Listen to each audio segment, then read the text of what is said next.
Good morning.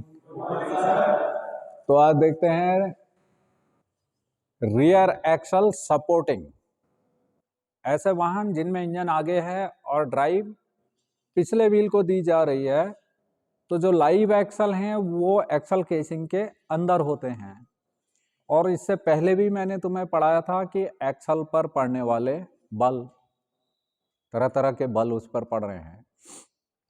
तो उन बलों को सपोर्ट करने के लिए जो एक्सल सपोर्टिंग के लिए कौन कौन से सिस्टम यूज किए जाते हैं, यह समझने से पहले सबसे पहले यह समझना जरूरी है कि जो रियर लाइव एक्सल हाफ शाफ्टें हैं उनको किन किन परिस्थितियों से पार पाना पड़ता है, उन पर कौन कौन से बल पड़ते हैं।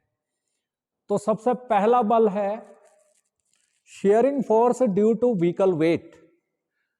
वाहन के लोड के कारण वाहन में ये रियर एक्सल है। रियर एक्सल के दो जगह पर जहां पर कि लीफ स्प्रिंग फिट है, यहां पर W/2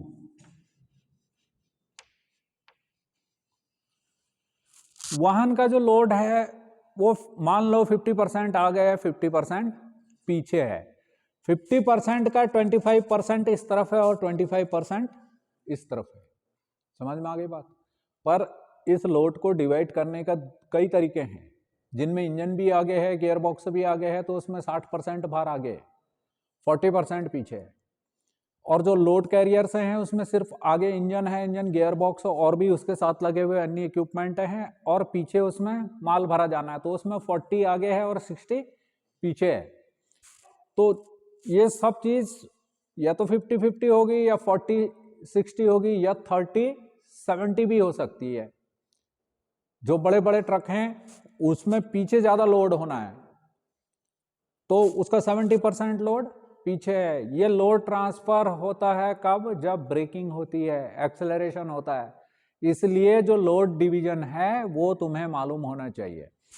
अब जो यहां पर लीफ स्प्रिंगें लगी हुई हैं, इन पर वाहन का बल पड़ रहा है, तो वह बल अंततोगत्वा इस एक्सल केसिंग पर भी पड़ रहा है, और एक्सल केसिंग के अंदर ही एक्सल हाफ शाफ्ट घूम रही है।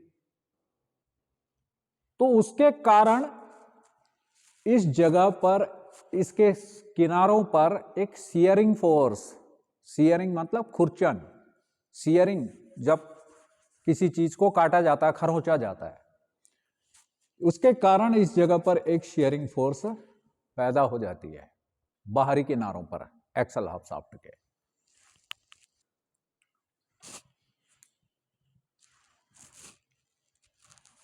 Second, bent on account of the offset of the vehicle load applied through the spring seats and the road wheels। इसका मतलब यह है कि जो लोड शिफ्ट कर रखा है, जो लोड दिया हुआ है, जो डिस्ट्रीब्यूट किया हुआ है लोड, वो क्या है? लंबवत है। यहां पर जब वाहन चलता है, जब टर्न लेता है, तो उसमें थोड़ा सा स्वे होती है, वाहन की बॉडी बाहर की तरफ को निकलती है मोड़ों पर, तो वो एक लोड बाहर की तरफ को पड़ रहा है। जो यहां पर पड़ने वाला बल है, इसकी दिशा थोड़ा सा, ये ऊपरी हिस्सा इसका बाहर की तरफ को झुक रहा है, परंतु स्प्रिंग सीट इसको अंदर की तरफ को खींच रही है, और यहां पर टायर लगे हुए हैं। इन टायरों पर एक लेटरल फोर्स जनरेट हो रहा है जो कि अंदर की तरफ को लग रहा है। इसके कारण ये दो तरह के बल लग रहे हैं, एक बाहर की तरफ को और एक अंदर की तरफ को। और जो जिस सीट पर स्प्रिंग बैठी हुई है वहां पर वो यू बोल्ट के द्वारा जुड़ी हुई है, वो बॉडी को बाहर की तरफ को नहीं जाने दे रही है। तब भी ये जो प्रभाव है यह इसी एक्सल शाफ्ट पर पड़ रहा है। इस पर बेंडिंग भी हो रही है, बेंडिंग भी इसी जगह पर मिल रही है, इसी ए पॉइंट पर। इसलिए मैंने यहां पर इसको मार्क करके यहां पर लिख दिया है ए। ये बाहरी सिरे पे लग रही है।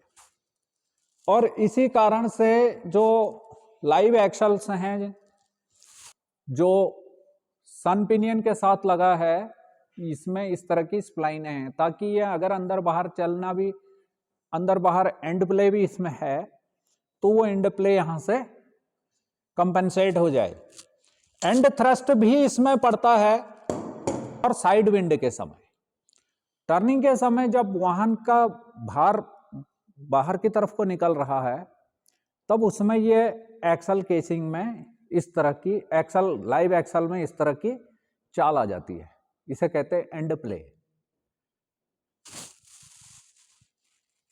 And thrust caused by the side और lateral force on account of cornering या साइड विंड। जब बगल से कोई गाड़ी चल रही होती है, जब दो ट्रक आपस में एक दूसरे को विपरीत दिशा में इस तरह से आगे पीछे जाते हैं, तो हर वाहन अपने आकार के बराबर हवा को विस्थापित कर रहा है। इसका पता तब चलता है जब आप छोटी कार चला रहे हो और बगल से कोई ट्रक निकलता है, तो उस ट्रक की हटाई हुई हवा हमारी कार को ही थोड़ा डिफ्लेक्ट करने की कोशिश करती है। ये सब चीजें तब समझ में आती है जब हम वाहन को चला रहे होते हैं। कारों में कम महसूस होता है, परंतु जब वैन है, इको है और विंगर है जो टाटा की, जिसमें आजकल एम्बुलेंस बनी हुई है, या फिर वो टेम्पो ट्रैवलर हैं, इनमें ज्यादा लगता है वो थ्रस्ट साइड से। तो उस थ्रस्ट के कारण भी बॉडी बाहर की तरफ को निकलने की कोशिश कर रही है और थोड़ा सा एक्सल भी बाहर की तरफ निकलने की कोशिश करता है। Bending movement caused by the end thrust and it's a reaction offered by the tyres on the ground. इस एंड थ्रस्ट के कारण एक्सल शाफ्ट तो बाहर की तरफ निकलने की कोशिश कर रही है, मगर टायरों के कारण जो लेटरल फोर्स जनरेट हो रही है वह अंदर की तरफ को होती है। तो इस वजह से इस एक्सल शाफ्ट में बेंडिंग मोमेंट, जो इसको बेंड करने की कोशिश कर रहा है, करता है, ये सारे बल। और एक्सल हाफ शाफ्ट का मेन कारण होता है ड्राइविंग टॉर्क को ट्रांसमिट करना। जो इंजन की बनाई हुई torque clutch, gear box, propeller shaft, final drive से होके आ रही है, उस टॉर्क को रोड व्हील तक ट्रांसमिट करना। यानी जब ये शाफ्ट घूमेगी तभी ये व्हील घूमेगा। ड्राइविंग टॉर्क क्या है? पहिए को घुमाने की शक्ति। टॉर्क क्या है? घुमाने की शक्ति। तो पहिए को जो घुमाने की शक्ति दी जा रही है वो इस एक्सल हाफ शाफ्ट के द्वारा ही दी जा रही है। तो इस ड्राइविंग टॉर्क के कारण इनर्शिया फोर्स इसको चलने नहीं देंगे या ये विपरीत दिशा में लगेंगे। इनर्शिया क्या है? कोई भी वस्तु अपनी स्थिति परिवर्तन का विरोध करती है। वो खड़ी है तो खड़ी रहना चाहती है, अगर चलायमान है तो गतिमान ही रहना चाहती है। अब एक टायर खड़ा है और ये एक्सल शाफ्ट इसको घुमाने की कोशिश कर रही है, ये घूमने की कोशिश नहीं कर रहा है। तो इस कारण जो एक ये दो विपरीत बल लग रहे हैं, इसके कारण इसमें एक मरोड़न बल यानी टॉर्जनल ट्विस्ट पैदा हो जाता है, जिस कारण से एक्सल शाफ्ट ऐंठ जाती है। कई बार ऐसा होता है, एक्सल शाफ्ट ऐंठ जाती है। उसके इन जीपों में कारण था कि ये जो बाहर की तरफ के स्प्लाइन हैं, ये कट जाने के कारण फिर इसमें मरोड़न आ जाती, या फिर वो सीज हो जाते हैं, तो प्ले बिल्कुल नहीं रहती, जरा सा भी बैकलेस नहीं रहती जब गियर्स में। तो फिर जब बैकलेस नहीं रहेगी तो ये बल उल्टी घुमाने की कोशिश करेगा, ये बल उसको क्लॉकवाइज घुमाने की कोशिश कर रहा है। इस वजह से जो टॉर्जनल ट्विस्ट पड़ता है, इससे एक्सल शाफ्ट टेढ़ी हो जाती, टेढ़ी नहीं बिल्कुल यूं मरोड़न आ जाती है उसके अंदर। तो इन सब बलों को सहन करने के लिए जो विभिन्न एक्सल सपोर्टिंग यूज की जाती है, उसके बारे में आज हम जानने वाले हैं। तो इतने सारे बल,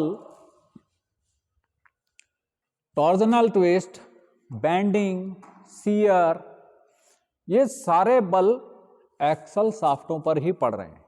अब एक्सल शाफ्ट टेढ़ी भी ना हो और ऑटोमोबाइल हर परिचालन परिस्थिति में सही चले, इसके लिए जरूरी है कि एक्सल्स को सपोर्ट दिया जाए, उसको कोई चीज कुछ सहारा दिया जाए, ताकि सारे बल उसको न झेलने पड़े, बल्कि उन बलों को फिर कैंसिल करने के लिए अन्य तरीके अपनाए जाए। तो ये दो तरह के यूज किए जाते हैं, दो तरह की एक्सल सपोर्टिंग, एक है सेमी फ्लोटिंग और दूसरी है फुल फ्लोटिंग। तीसरे टाइप का भी है 3/4 फ्लोटिंग, वो अब यूज नहीं किया जाता है।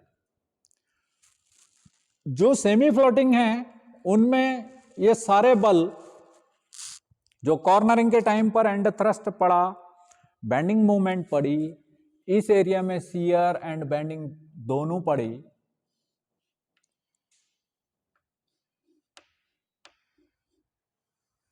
इन बलों को जब सब एक्सल शाफ्ट सब झेलती है तो ये कहलाते हैं सेमी फ्लोटिंग एक्सल्स।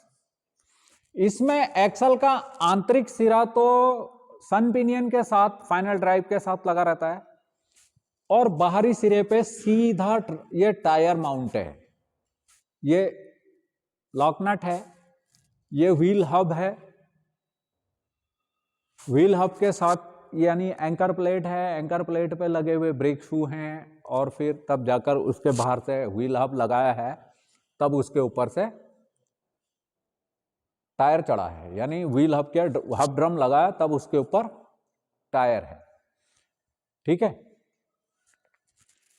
तो इसमें सारे बल इस एक्सल शाफ्ट में हैं और ये एक्सल शाफ्ट इस केसिंग के साथ एक बेयरिंग के द्वारा सपोर्टेड है। वो ये बेयरिंग मैंने यहां पर दिखाए हुए हैं। ये जो है ये व्हील बेयरिंग है। जो पीछे जीप खड़ी है इसका जो एक्सल है यह सेमी फ्लोटिंग टाइप का है, इसमें सिर्फ एक बेयरिंग है। जो एक्सल शाफ्ट का अगला सिरा, अंदर वाला सिरा तो सन पिनियन के साथ मैच है और बाहरी सिरा इस बेयरिंग के द्वारा सेंट्रलाइज है और उसके रियर एंड पे सीधे टायर लगा हुआ है। ये वो की है जिसके द्वारा एक्सल शाफ्ट इस व्हील हब के साथ लॉक है। सारे बल इस पर पड़ रहे हैं। समझ में आ रही बात? बेयरिंग है एक। दूसरे टाइप का जो सिस्टम है यानी ड्राइविंग टॉर्क भी इसी को पढ़ना है, सारे बल इसके ऊपर पढ़ना है। यह सबसे सरल और सबसे सस्ता तरीका है, इसीलिए यह छोटी पैसेंजर कारों में, एसयूवीज में ये आज भी प्रयोग की जा रही है। टाटा सुमो है, चाहे मैक्स है, चाहे वो बोलेरो है, इन सब में जिसमें भी रियर लाइव एक्सल है वह यही सेमी फ्लोटिंग टाइप के एक्सल यूज किए जा रहे हैं। दूसरा टाइप जो मोस्ट कॉमनली यूज्ड है, मोस्ट वाइडली यूज्ड है, वो है फुल फ्लोटिंग,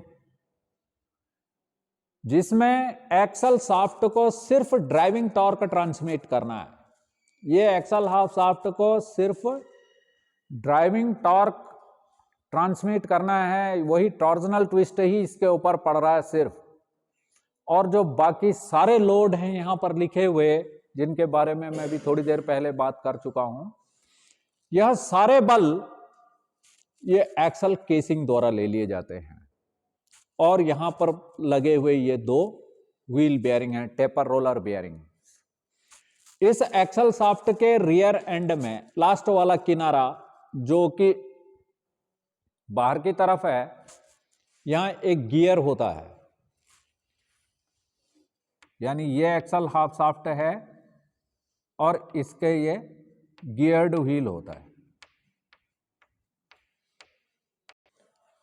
यह जो व्हील हब है, व्हील हब के साथ ये मैच रहता है और इसके बाहर से एक इंस्पेक्शन प्लेट लगी रहती है। एक्सल केसिंग के साथ ही हब फिट हो जाता है।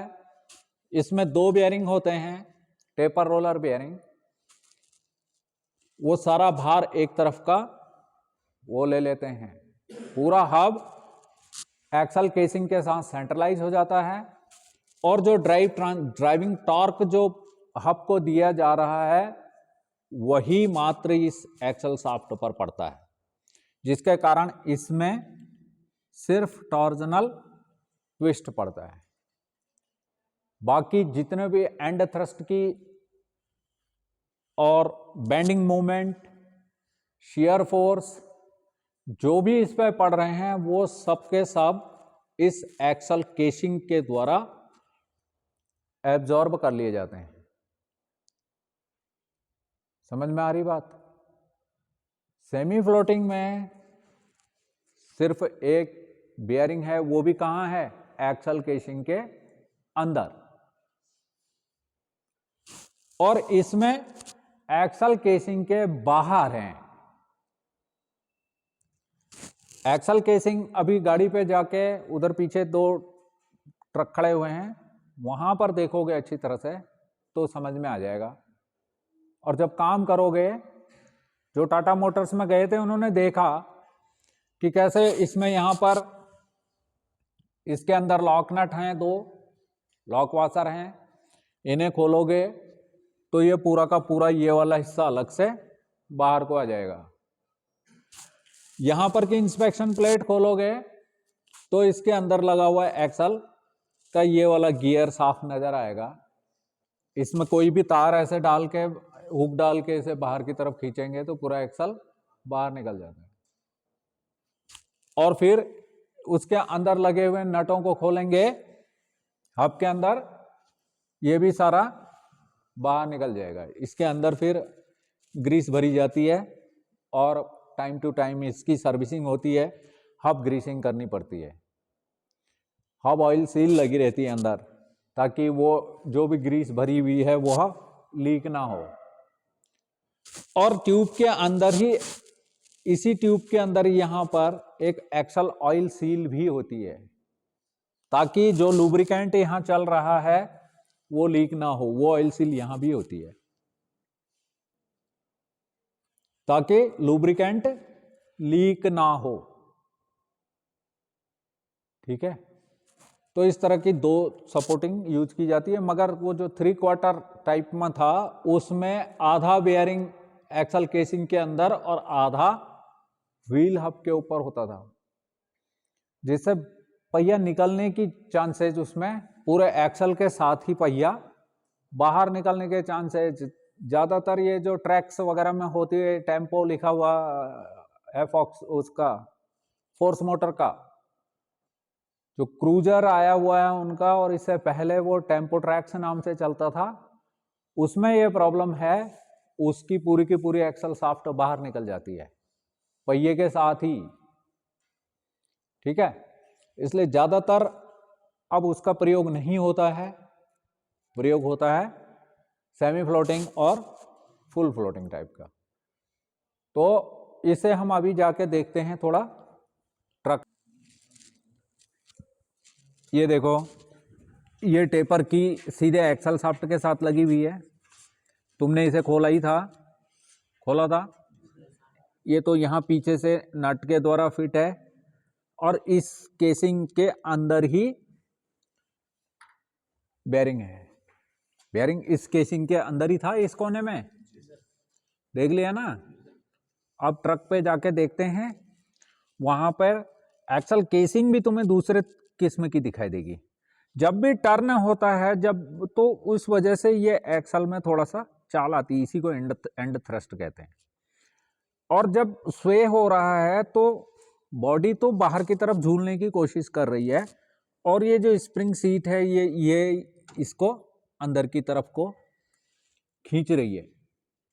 एक बल अंदर की तरफ को लग रहा है और एक बल बाहर की तरफ को लग रहा है। इसके कारण यहां पर, इस जगह पर शियर और बेंडिंग इसी जगह पर मिलती है। समझ में आ रही बात? और जो केसिंग इस तरह की होती है, ये जो पीछे इंस्पेक्शन प्लेट है, इसे खोल के हम इसके क्राउन व्हील का, बेवल पिनियन का, टीथ कांटेक्ट, बैकलेस, टूट फूट, हम यहाँ से सब चेक कर सकते हैं। ठीक है, तो इस टाइप की केसिंग कहलाती है बेंजो टाइप। क्या टाइप? Banjo type. अब एक जो दूसरा इंट्रीगल टाइप का है वो ट्रक पे चलते। चलो यहाँ देखो, इस वाले की केसिंग देखो, ये सैलिसबरी या इंट्रीगल कैरियर टाइप, ये अलग किस्म की केसिंग है। इसमें कोई भी टूट फूट है वो बाहर से नहीं दिखाई देगी।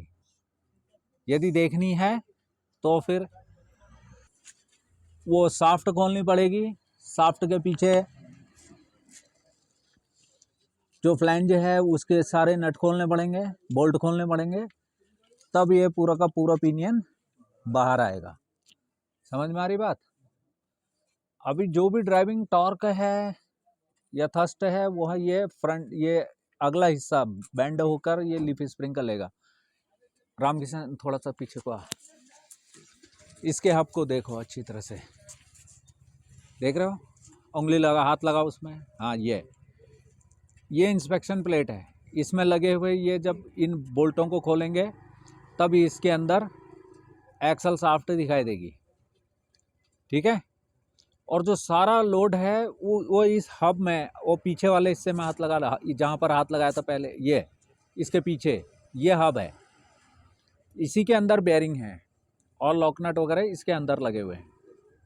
जब इसे खोलेंगे, एक्सल हब शाफ्ट को बाहर निकालेंगे तो केसिंग में से फिर वो नटों को खोलेंगे, तब ये पूरा का पूरा हब बाहर आ जाएगा। तब उसमें दो बियरिंग होंगे। तो जो भी एंड थ्रस्ट है, एंड थ्रस्ट के कारण जो बेंडिंग मूवमेंट है, शियर है, वो सारे के सारे टेपर रोलर बियरिंग द्वारा एब्जॉर्ब हो जाते हैं और एक्सल हाफ शाफ्ट को सिर्फ ड्राइविंग टॉर्क ही ट्रांसमिट करना होता है। ठीक है, अब इसका देखे दोनों टाइप के एक्सल, समझ में आई बात कि फुल फ्लोटिंग और सेमी फ्लोटिंग। जो बल हैं ये सारे के सारे पहले तो वाहन के भार के कारण जो सीधा लंबवत बल पड़ रहे हैं, ये पड़ रहे हैं ड्यू टू व्हीकल वेट। और जब टर्न के समय स्वे हो रहा है बॉडी बाहर की तरफ को, कॉर्नरिंग फोर्स अंदर की तरफ को लग रहा है और सेंट्रीफ्यूगल फोर्स की वजह से बाहर की तरफ को बॉडी झूल रही है।